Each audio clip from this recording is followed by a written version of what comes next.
Donc premièrement, tu vas faire une liste. Tu vas créer 3 colonnes, une colonne pro, une colonne perso, une colonne passion. Pour chacune de ces aires de vie, méta-aires de vie, tu vas lister les projets majeurs actuels dans chacun de ces domaines-là. On passe ensuite à l'étape 2. L'étape 2, c'est la sélection.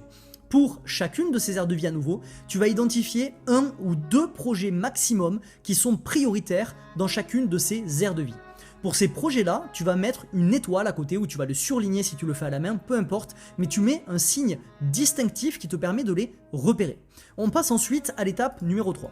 L'étape numéro 3, c'est l'annihilation. Tu vas repérer les projets dans tes 3 colonnes qui sont stoppables immédiatement sans conséquences sérieuses. Ce seront ces fameux projets qui sont des mauvaises herbes et qu'on ne veut pas garder dans notre quotidien. Ce sont des projets zombies.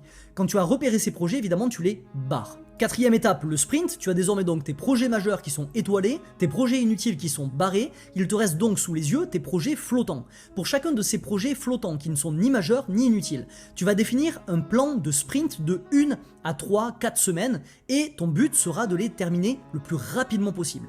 Quand tu auras fait ce plan-là, tu te retrouveras dans l'étape numéro 5, le focus. Maintenant que tu es en post-sprint, tu as fini tes projets flottants, tes projets inutiles ont été barrés, il te reste uniquement les projets majeurs, les projets prioritaires. Tous les projets qui ne pourraient pas être ta prochaine théorie de la relativité ont été supprimés.